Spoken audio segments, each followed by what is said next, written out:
Андрей Ломачинский. Записки судмедэксперта. Грозная пластмасса. Сами по себе инородные тела в медицине вещь нередкая. Мы еще будем касаться ситуаций, когда их умышленно глотают, при этом без всякого вреда для здоровья. С другой стороны, от таких подарков и летальные исходы встречаются. Помните, в советские времена были такие беленькие пластмассовые палочки-зубочистки? Так вот, в 442-м госпитале один полковник едва Богу душу не отдал из-за такой ерунды. После какого-то торжества с возлияниями почувствовал дядька боль по центру живота, сразу под ребрами. Пока до службы добрался, боль из легкой переросла в нестерпимую.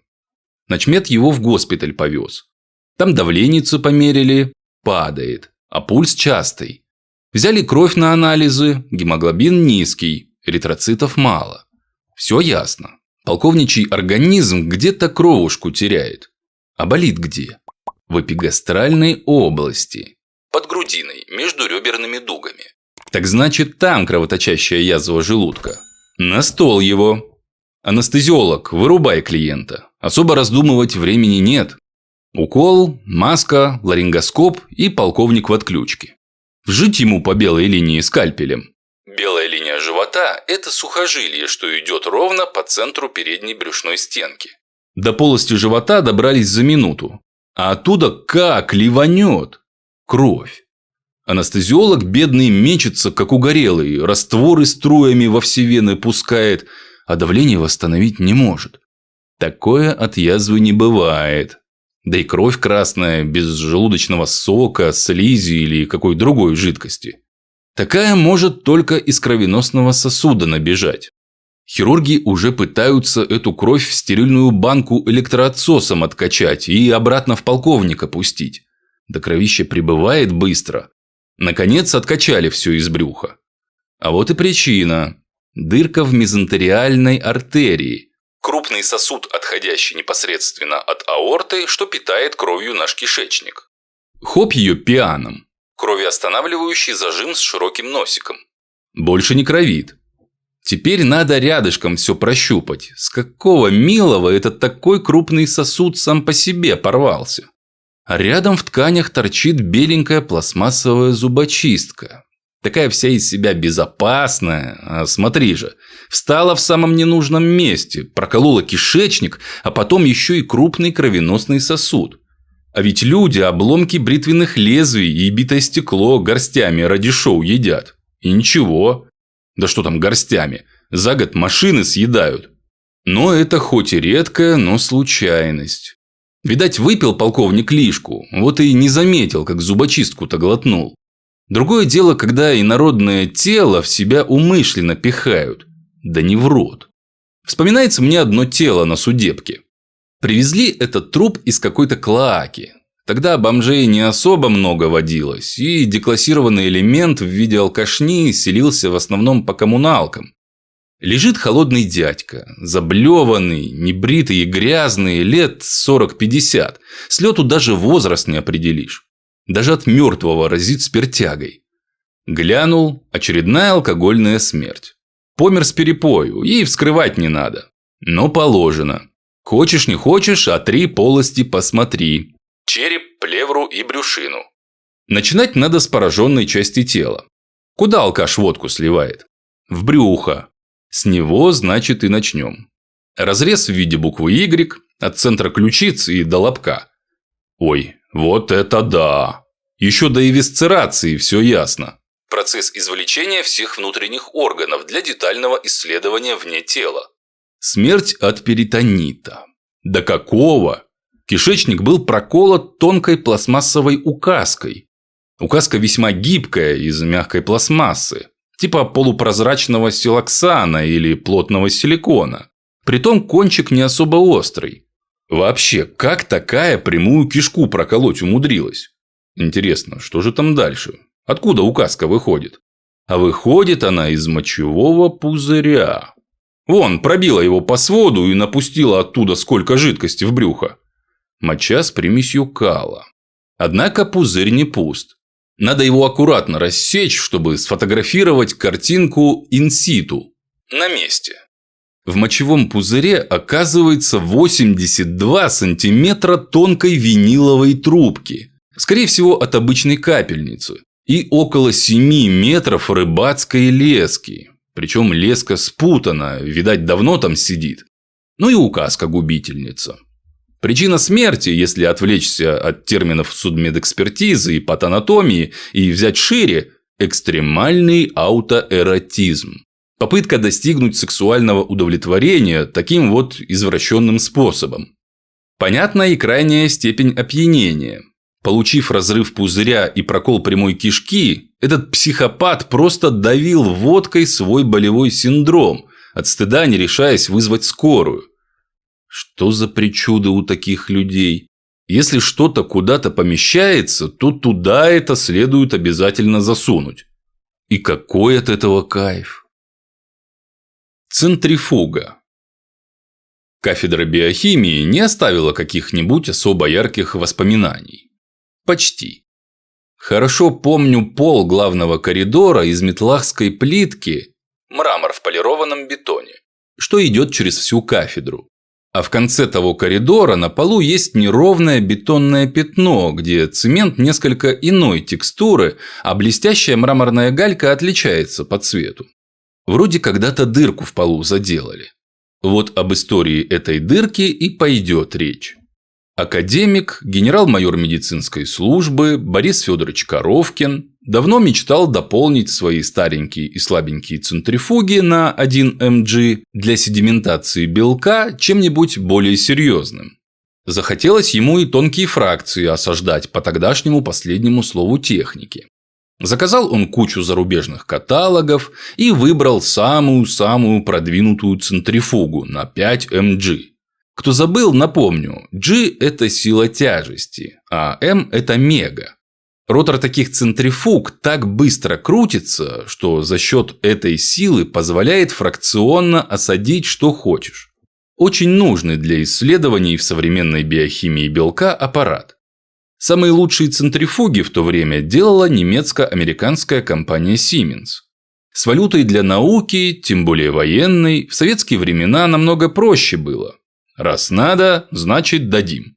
Направили все заявки, и вот с внешторга приходит ответ. Центрифугу вам продать не могут, так как оная попадает под санкции КОКОМ. Тогда Запад не продавал высокие технологии Советскому Союзу, и в странах НАТО существовала целая бюрократическая структура, следящая за этим. Началась бюрократическая переписка. Инструмент вроде не для прямых военных целей. Надо отдать должное советским юристам. Они нашли факт, что какая-то центрифуга уже передавалась в СССР, но почему-то в рамках космического советско-американского проекта «Союз Аполлон» 1975-76 годов. Тогда в силу так называемой разрядки напряженности сделали показное шоу на весь мир. Впервые в истории советский космический корабль «Союз» состыковался с американским «Аполлоном». Кафедра биохимии в этой волоките не участвовала. Академик-генерал написал что-то умное в ЦВМУ и выше в МО. Типа без такого инструмента советской военной медицине Америку не перегнать. Ну и всякие там мидовские агенты вкупе с военными атташе включились в работу. Пришла бумажка из Москвы, что центрифуга в академии будет, но по цене в несколько раз большей от указанной. А вот устанавливать ее придется самим. КОКОМ импортных наладчиков не пропускает. Приходит долгожданный день. Минфин платит валюту, и на склады академии подъезжают несколько большегрузных немецких фургрузовиков. Сверяются документы. По документам все нормально. Сверяется заявка. Кроме слова «центрифуга» ничего не совпадает. Центрифуга оказалась чуть великовата и предназначалась для ВВС, летчиков-космонавтов в ней крутить. Налетела комиссий, давай выяснять, кто такую глупость сотворил и на каком этапе верхняя бюрократия свихнулась. Виновных нашли быстро, где-то в Москве, но даже вроде не наказали, так как за эту машинку сразу 3 ведомства друг другу за глотки схватились.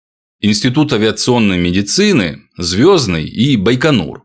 Куда же ее в конце концов отослали, я и не знаю. А генерал Коровкин ходит в великом гневе и печали. Опять бумажки в верхней инстанции сочиняет. «Где моя крутилка? Советская армия боеготовность теряет не по дням, а по часам. Гоните срочно центрифугу, она утверждена в плане обязательных закупок». Возымели действие бумажки. Покупают теперь уже правильную центрифугу. И опять Коком не пропускает. На той центрифуге стоит суперсекретный воздушный подшипник. Сам ротор весит за центнер. А на тех скоростях, что он крутится, при сотнях тысяч оборотов в минуту его ось никакой материал удержать не сможет. Любая композитная супертвердая керамика сгорит, растрескается, и затрется, и взорвется. А любой металл не только расплавится, но и испарится. Так что имелось только одно техническое решение – держать эту махину в воздухе. Точнее, на специальном потоке подушки фильтрованного и сильно охлажденного воздуха под гигантским давлением. Этот узел так и назывался – аэроламинарный несущий воздушный подшипник ультравысокого давления. Сам же ротор крутился за счет электромагнитного силового момента, банальных проволочных обмоток по его периметру и на внешних контурах.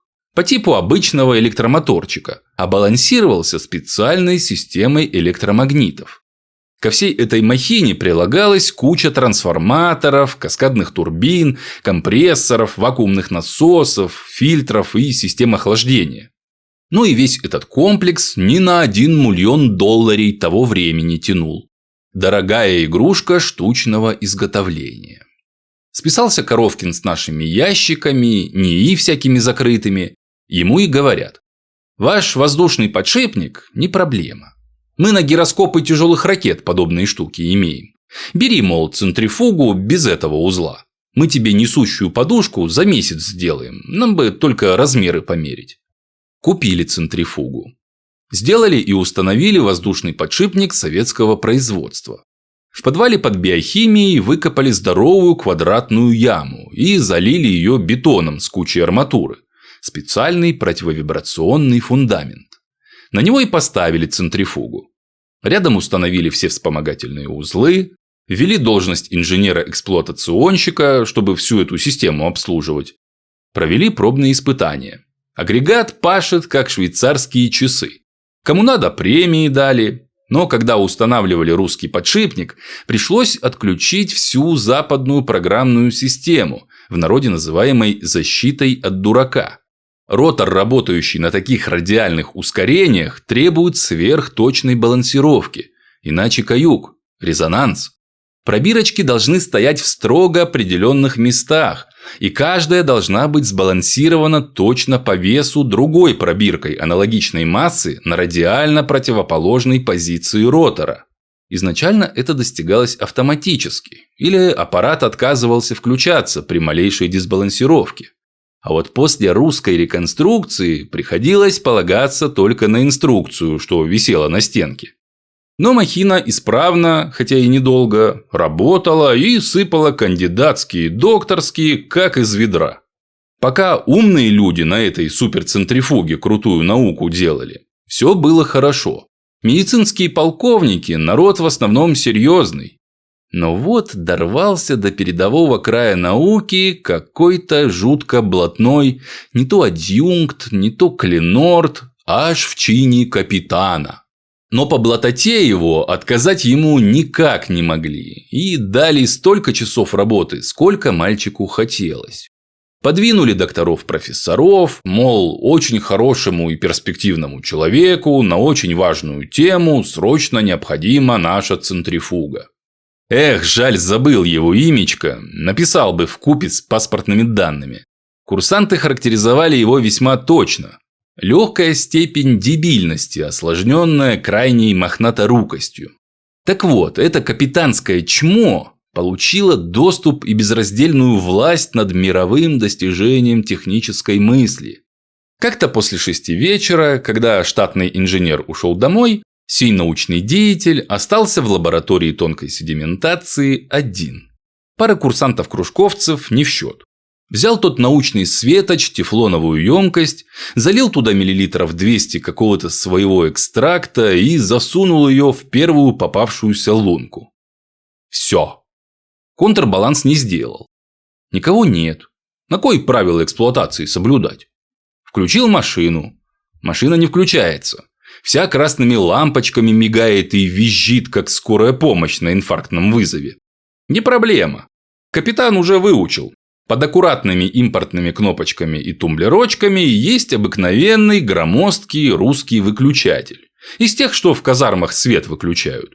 Щелкни его, и какофония с забастовкой у центрифуги сразу кончается. Она начинает ротор раскручивать. А если по инструкции, то можно и пару часов с балансировкой провозиться, пока машинные визги успокоишь, да лампочки погаснут. Кому такой непродуктивный подход нужен? Вот и отключил наш гений защиту от дурака и пошел на второй этаж чай пить. Центрифуга обороты набирает медленно, а там еще и крутить на заданных оборотах с час надо. Короче, времени завались. А что там только одна емкость в крайнем ряду ротора, его никак не волновало. Проходит час. На кафедре биохимии тишина. Несколько отработчиков и дежурный преподаватель сидят кучно в одном из классов лабораторий.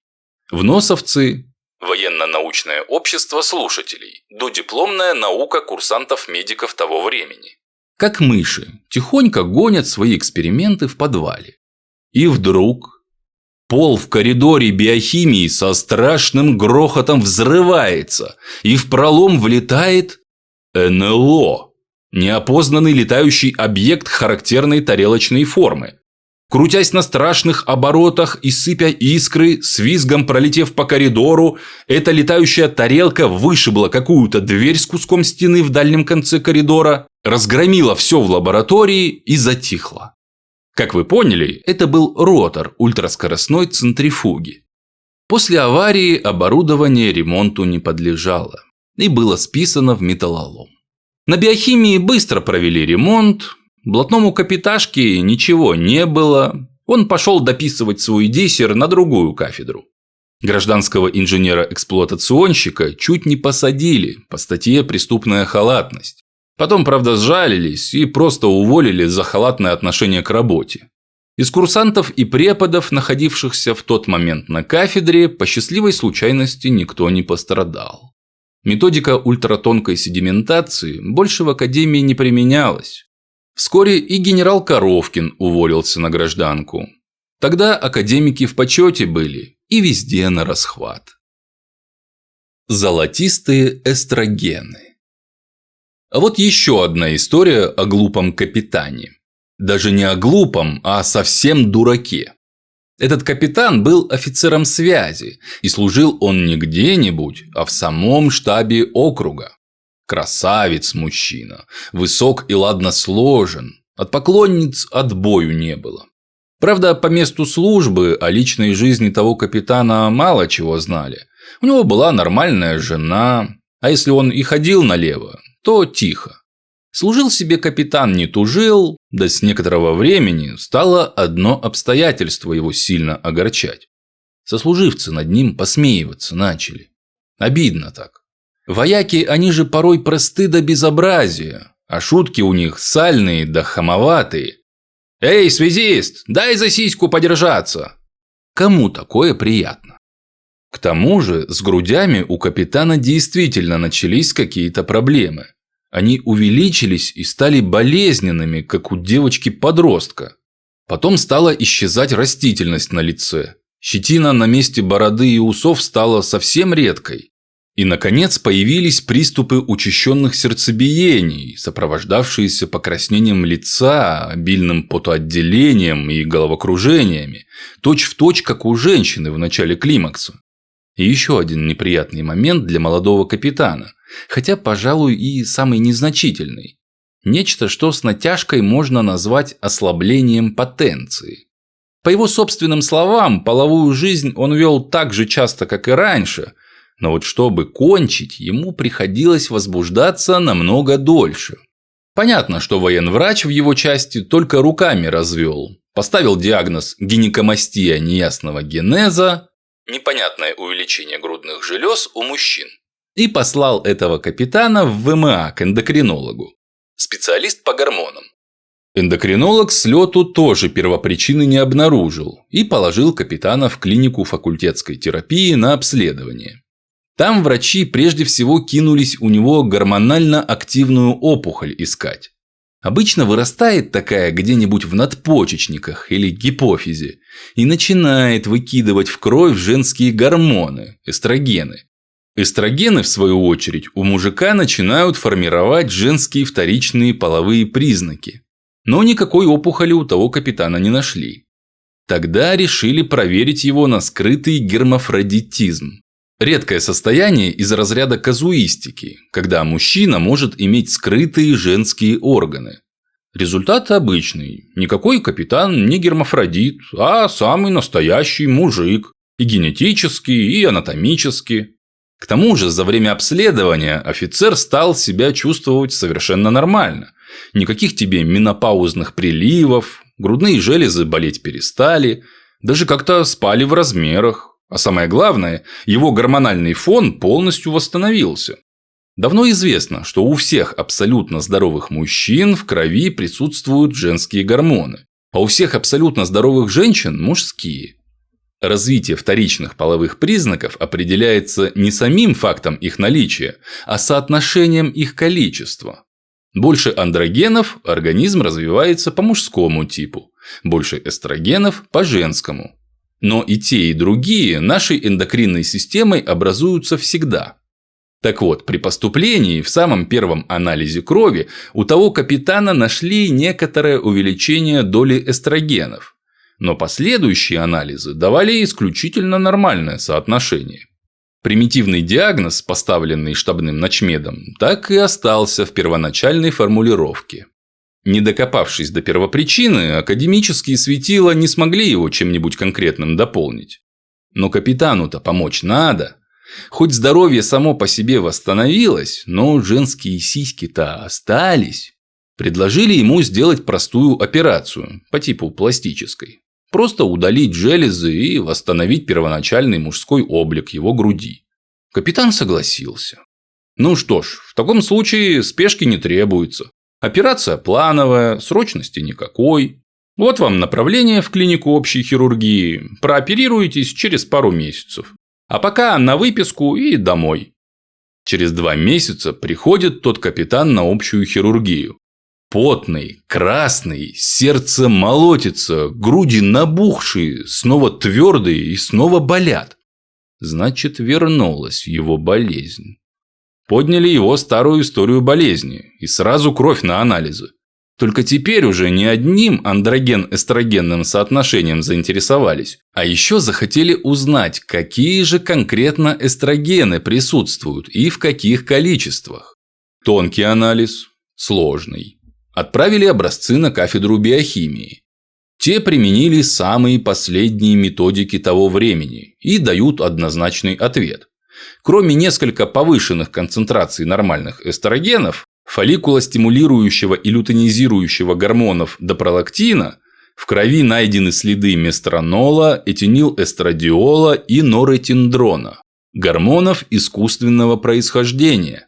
Стероид норетиндрон очень похож на женский гормон прогестаген. Он не является эстрогеном, но по женской части тоже очень активный. На основе этого вещества делают противозачаточные таблетки. Неужели капитан их пьет? Кто же он? Скрытый трансвертист? Или тут какая иная причина? Стали на офицера наседать. Так и так, в вашей крови, товарищ капитан, циркулируют излишние женские гормоны, но вместе с гормонами из противозачаточных таблеток. Объяснитесь, пожалуйста, как они туда попали?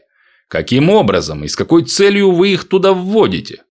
Капитан клянется и божится, что никаких противозачаточных таблеток он в жизни не пил, никаких эстрогенов себе не колол, что он никакой не гомосексуалист и не трансвертист. Своей мужской породой он весьма доволен, любит исключительно женщин и пол менять даже в страшном сне не собирается.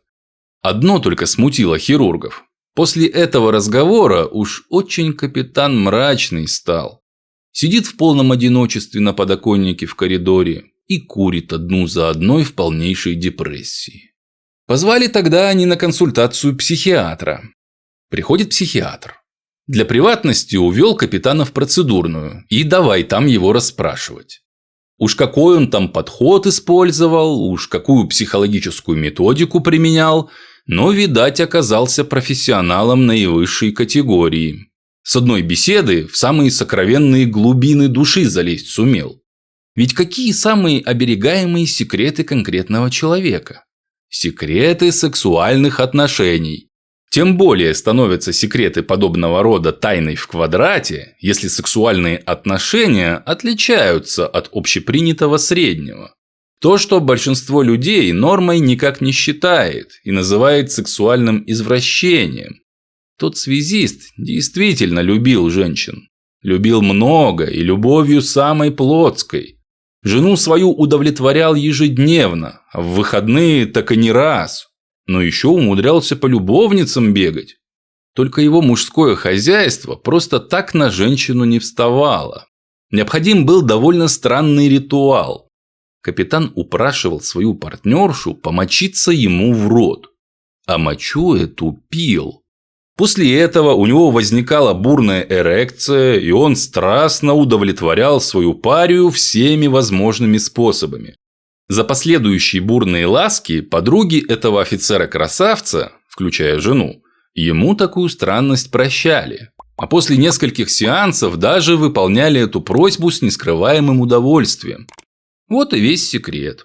Большое количество женских гормонов и противозачаточные стероиды, а также продукты распада эстрогенов, все еще с весьма высокой гормональной активностью, выводятся из организма почками. И жена, и любовницы того капитана регулярно пользовались противозачаточными таблетками. И, разумеется, их моча, кроме собственных эстрогенов, была весьма сильно подсолена синтетическими. Такой коктейль из натуральных и искусственных гормонов мог запросто вызвать гормональные расстройства с появлением климактерических приливов и формированием женских половых признаков. Но при одном условии. Такой мочи должно быть выпито не просто много, а очень много, регулярно и часто. «Так сколько же вы мочи выпиваете?» – спросил психиатр. «Ну, у жены каждый день, а у подруг 4-5 раз в неделю. Каждый раз столько, сколько у них в пузыре удержаться сможет. Они знают, что перед моим приходом в туалет ходить не следует. Терпят и ждут, а то ведь у нас ничего не получится». Операцию пришлось отменить. На следующий день у этого молодого капитана случился самый настоящий инфаркт. И дело тут вовсе не в психологическом стрессе. Хотя, конечно, задушевная беседа с таким признанием капитанские нервы пощекотала порядочно. Дело тут все в тех же гормонах. Очень известный побочный эффект их излишней концентрации заключается в том, что они вызывают повышенную свертываемость крови с тенденцией к тромбообразованию. А ведь инфаркт миокарда – это всего лишь внутрисосудистый тромб в сердце. Капитанское признание сработало лишь как спусковой крючок, но не как главная причина. Капитана из армии уволили по кардиологической статье. Хотя, если честно, то все же стоило ему дать 7 из психиатрии. Статья 7Б от приказа МО номер 185, куда попадали маргинальные психопатии.